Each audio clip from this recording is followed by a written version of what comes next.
के उज्ज्वल आनंदकार, परिणाम तुम्हेरा हर बार।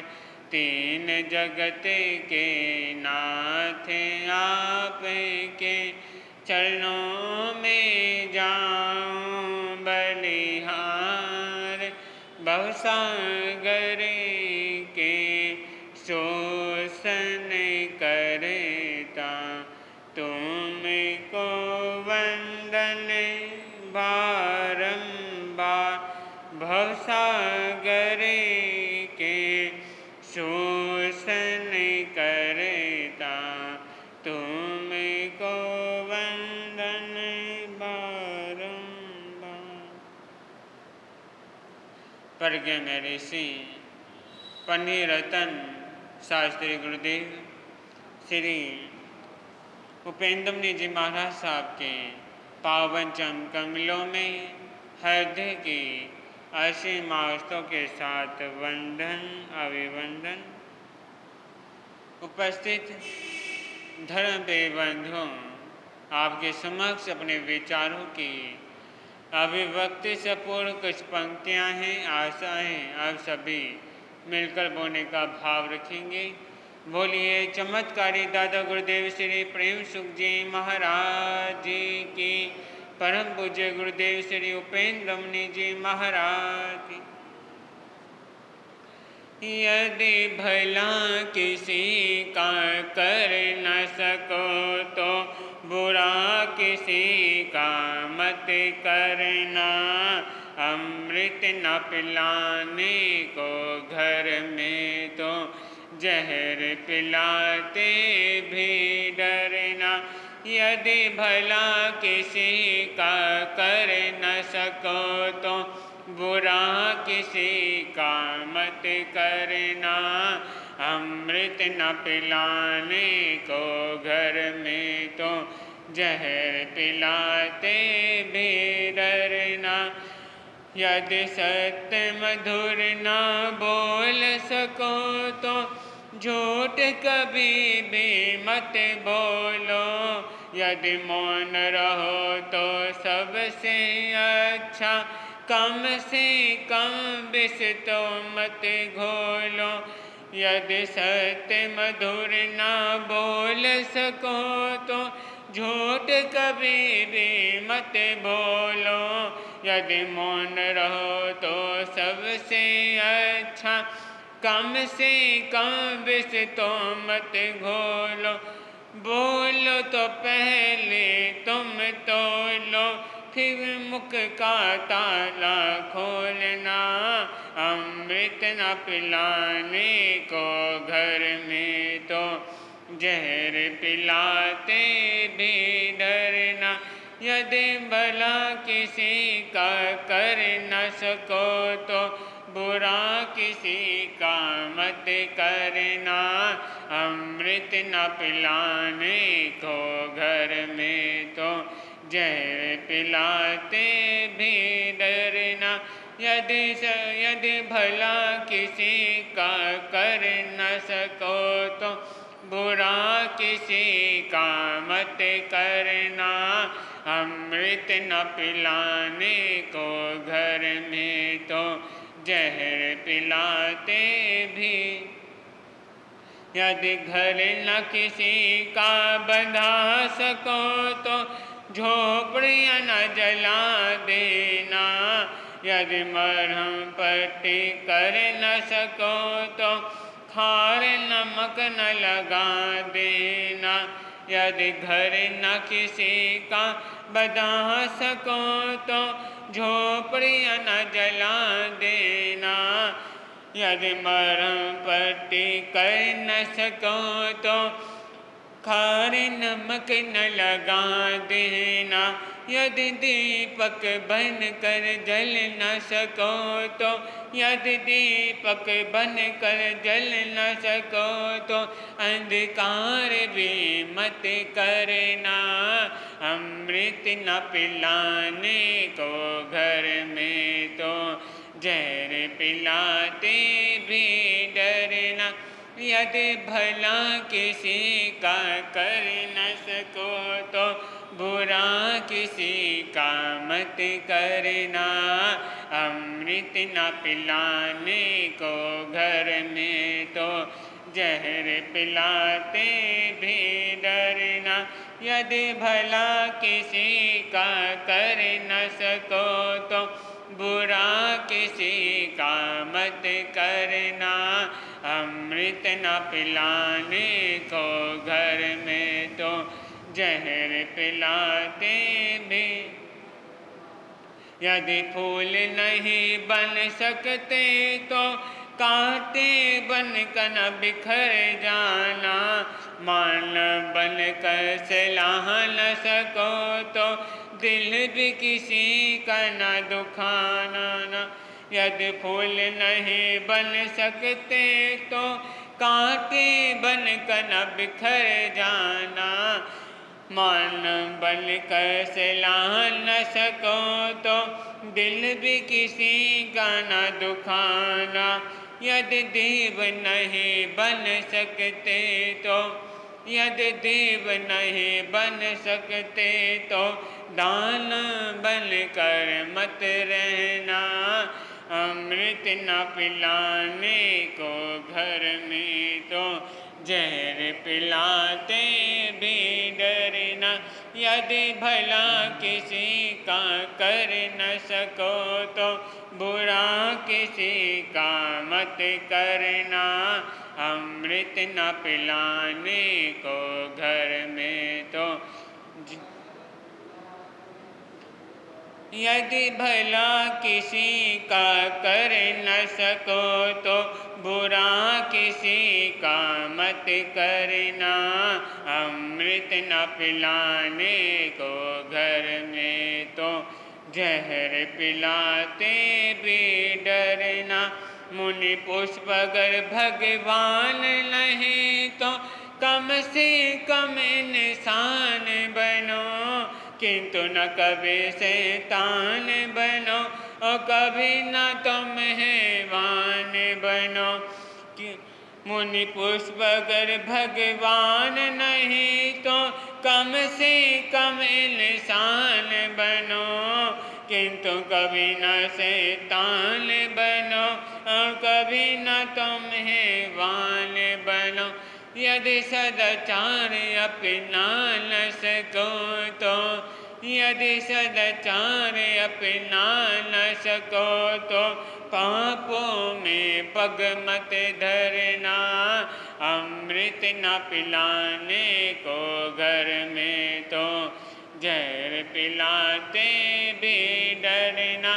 यदि भला किसी का कर न सको तो बुरा किसी का मत करना।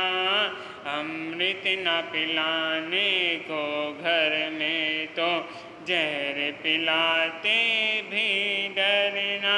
यदि भला किसी का कर न सको तो बुरा किसी का मत करना।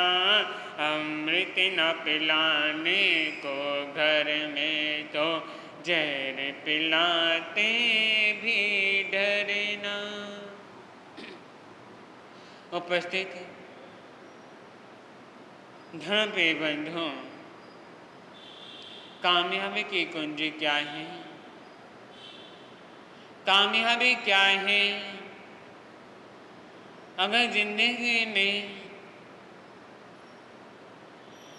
सही मायने में हम अगर कामयाब होना चाहते हैं या कुछ पाना चाहते हैं, उस मुकाम पर पहुंचना चाहते, जो मुकाम हमें चाहिए वह कामयाबी चाहिए जो हम चाहते हैं, लेकिन वह कामयाबी, वह लक्ष्य, वह मंजिल हमें क्यों नहीं मिल पाती? कहते हैं जिस मंजिल के लिए हम चले हैं, जिस मार्ग के लिए हम चले हैं, जिस कामयाबी को हम पाना चाहते हैं, उसकी अनेकों रास्ते हैं, अनेकों मार्ग हैं, अनेकों रास्ते जाते हैं, लेकिन उस कामयाबी के लिए हम कौन सा रास्ता चुनते हैं? अच्छाई का मार्ग चुनते हैं या बुराई का मार्ग चुनते हैं? कहते हैं एक इंसान जब जन्म लेता है, एक धरा पर आता है, पैदा होता है, तो वह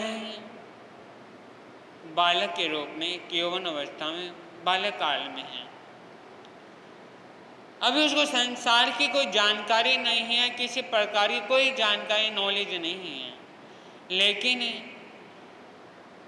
जिस प्रकार वह इंसान धीरे धीरे बढ़ता जाता है, उम्र बढ़ती जाती है, वह कद से बढ़ता हर एक चीज़ से बढ़ता जाता है, लेकिन अब वह खुद पर निर्भर करता है कौन सा मार्ग अपनाता है। बुराई का मार्ग अपनाता है या अच्छाई का मार्ग अपनाता है, ये पर स्वयं पर निर्भर करता है।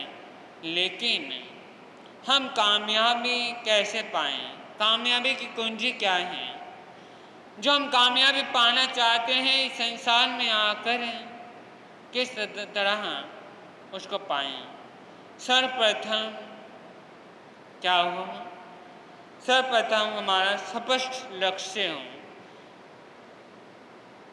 अगर स्पष्ट लक्ष्य होगा तब मंजिल को पा सकते हैं। अगर हम मंजिल को पाने के लिए हम बार बार डामाडोल हो रहे हैं, कभी उस मंजिल की ओर जा रहे हैं, कभी दूसरी मंजिल की ओर जा रहे हैं, आज दूसरा काम शुरू किया, कभी दूसरा काम शुरू किया, तो हम जिंदगी में कामयाब नहीं हो सकते। हमें खुद को नहीं पता होता कभी हम पाना क्या चाहते हैं, हमें करना क्या है। संसार में आए हैं और संसार में आकर यूं चले जाते हैं, ना हमें पता है कि हमारी मंजिल क्या है, ना हमें ये पता हमें करना क्या है, ना हमें पता हम मंजिल संसार में आए किस लिए आए हैं। केवल संसार में आए हैं रोटी कमाने के लिए, पैसा कमाने के लिए, या कोई पद कमाने के लिए, इज्जत कमाने के लिए। कुछ ना कुछ कमा लेते हैं हम, लेकिन फिर भी हम मंजिल को नहीं पा सकते, फिर भी हम कामयाबी नहीं पा सकते जो पानी चाहिए, क्योंकि हमारा लक्ष्य ही नहीं है मंजिल को पाने का, हमारा लक्ष्य नहीं है आत्म कल्याण करने का। अगर इंसान का थोड़ा सा भी ध्यान अपनी कामयाबी की ओर, लक्ष्य की ओर चला जाए, तो हम बहुत कुछ प्राप्त कर सकते हैं, बहुत कुछ अपने जीवन में बदलाव ला सकते हैं। आज तक जिंदगी में इतना बदलाव क्यों नहीं आया? आज तक हमारी जिंदगी में इतना परिवर्तन क्यों नहीं आया? क्योंकि हमने उस मंजिल को पाने की सोची ही नहीं, ना हमने सोची ना सोचने वाली। क्योंकि इंसान संसार की अंधाधुंध दौड़ में, इस संसार की रीति रिवाजों में, इस संसार के प्रचलन में इतना उलझ जाता है, उसका सब तरह से ध्यान हटकर सांसारिक में उलझ जाता है। फिर हमारा ध्यान कब जाता है? जब हम बुढ़ापे की ओर बढ़ जाते हैं, जब कानों सुनना बंद कर देते हैं, जब आंखें देखना बंद कर देती हैं और पैर का लड़खड़ाना शुरू हो जाता है, तब हम उस मंजिल को प्राप्त करना चाहते हैं। जब शरीर में जान ही नहीं रही, कुछ करने के लिए नहीं रहा, फिर हम करने का क्या फायदा? फिर क्या कहा? दूसरी महान सोच हो। हमारी सोच कैसी हो? ऊंची होनी चाहिए। हमारे विचार, हमारी सोच, हमारे विचारों में भी महान सोच होनी चाहिए। अगर सोच हमारी छोटी है, अगर हमारी सोच में नींव है, छोटी है, विचार छोटे हैं, हम कुछ भी प्राप्त नहीं कर सकते हैं। कि जब तक ऊंची सोच नहीं रखेंगे, अगर हमें मुकाम पर पहुंचना है, क्या अगर हम कहते हैं कि अगर मैं उस मुकाम पर पहुंचना चाहता हूँ। इंसान सोच रहा है, अगर सोच लें कि मैं अगर उस मंजिल तक पहुंच जाऊं तो सोच भी ऊंची रखें। और महान सोच रखने का मतलब है कि जो मंजिल आपको प्राप्त करनी है उसकी ओर अग्रसर होते रहें। कहते हैं एक बार छोटा सा बालक अभी 5 वर्ष का बालक है, तो एक बार उसके पिता ने कहा, बेटे कल तुम्हें गुरुकुल में भेजा जाएगा और तुम्हें वहां शिक्षा दीक्षा दी जाएगी, तुम्हें अध्ययन करवाया जाएगा और सुबह तुम्हें यहाँ से रवाना होना है। पर लेकिन मेरी एक बात का ध्यान रखना, जब तुम्हें घर से भेजा जाएगा गुरुकुल के लिए, तुम चलोगे तो कभी पीछे मुड़कर मत देखना। बालक समझा नहीं, उन्हें पूछ लिया कि मैं समझा नहीं, आप क्या कहना चाहते हैं। जब तुम्हें घर से भेजा जाएगा घर की तरफ मुड़ के मत देखना, सीधा सामने की ओर देखना, जो तुम्हारी मंजिल है। तुम गुरुकुल के लिए भेजा गया है, लेकिन घर की तरफ अगर तुमने मुड़कर भी देख लिया तो समझ लेना इस घर के दरवाजे तुम्हारे लिए हमेशा हमेशा के लिए बंद हो जाएंगे। अब 5 वर्ष का बालक डर गया कि मैं पिता ने क्या कह दिया कि इस घर के अगर तूने पीछे मुड़कर देख लिया तो इस घर के दरवाजे हमेशा हमेशा के लिए क्या हो जाएंगे, बंद हो जाएंगे। अब सुबह है, ब्रह्म मुहूर्त में 4 बजे से बालक को उठाया गया। उठाने के बाद उसको घोड़े पर बिठाया गया। तैयार करने के बाद कहा, बेटे ध्यान रखना कि तुम्हारे पिता ने क्या कहा था। तुम्हारे पिता तुम्हें छत से देख रहे होंगे, क्या बेटे पीछे मुड़कर मत देखना। बार बार मन किया कि पीछे मुड़कर देख लूं, अपने पिता को देख लूं, अपनी माँ को देख लूं, लेकिन पिता के शब्द उससे बार बार क्रोध रहे थे, लेकिन मन में विचार आ रहे थे कि घर की ओर देख लूं, लेकिन मन में उसके दिमाग में विचार क्रोध रहे थे कि पिता ने क्या कहा था कि ना तेरी माँ मौजूद रहेगी ना मैं मौजूद रहूँगा, लेकिन घर की छत से हम तुझे देख रहे होंगे। अगर तेरी माँ ने तुझे देख लिया और तूने अपनी माँ को देख लिया, ना तेरी माँ तुझे जाने देगी और ना तो माँ के बिना रह सकता। अब वह 5 वर्ष का बालक गुरुकुल में पहुंच गया। गुरुकुल के प्रधानाचार्य ने कहा, पहले तुम्हें प्रवेश परीक्षा देनी पड़ेगी। अगर तुम उस प्रवेश परीक्षा में पास हो गए तो तुम्हें प्रवेश दिया जाएगा, नहीं तो क्या कर दिया जाएगा, घर वापस भेज दिया जाएगा। ये परीक्षा का बच्चा पास हो गया, लेकिन दूसरी परीक्षा में पास होता है या नहीं होता। अब गुरुकुल के जो प्रधानाचार्य थे उन्हें कोने में बिठाया, कहा जब तक मैं नहीं आता आंखें बंद करके रखनी है और आंखें खोलनी नहीं। अगर तुमने जरा सी आंखें खोल के भी देख लिया, कुछ भी कर लिया, तो तुम्हें घर वापस भेज दिया जाएगा। अब 5 वर्ष का बालक आंखें बंद करके बैठ गया। आधा घंटा गुजर गया, 1 घंटा गुजरा, 2 घंटे गुजर गए, 3 घंटे गुजर गए, लेकिन प्रधानाचार्य नहीं आए। अब गुरुकुल में कुछ बच्चे थे, कुछ को तंग कर रहे थे, कोई परेशान कर रहे, कोई धक्का मार कर निकल जाता, और काफ़ी मक्खियाँ भी तंग कर रही थी। अब 5 वर्ष का बालक था, कहाँ टिकने वाला था, लेकिन पिता के शब्द और प्रधानाचार्य प्रधानाचार्य के शब्द, पिता ने कहा अगर वापस आ गया तो घर के दरवाजे बंद है। प्रधानाचार्य ने कहा अगर प्रवेश परीक्षा पास नहीं हुआ तो घर वापस भेज दिया जाएगा। अब बच्चा करे तो क्या करे, आंखें बंद करके बैठा रहा। 4 घंटे के बाद प्रधानाचार्य आए और बेटे उस बच्चे की पीठ थपथपाते हुए बोले कि तू आगे चलकर बहुत बड़ा व्यक्ति बनेगा। जो इतना धैर्य रख सकता है, जिसका लक्ष्य स्पष्ट है कि वह करना क्या चाहता है, किस लिए यहाँ आया अध्ययन करने के लिए, तो अध्ययन परीक्षा पास हो सकते हो। तो कहना चाहूँगा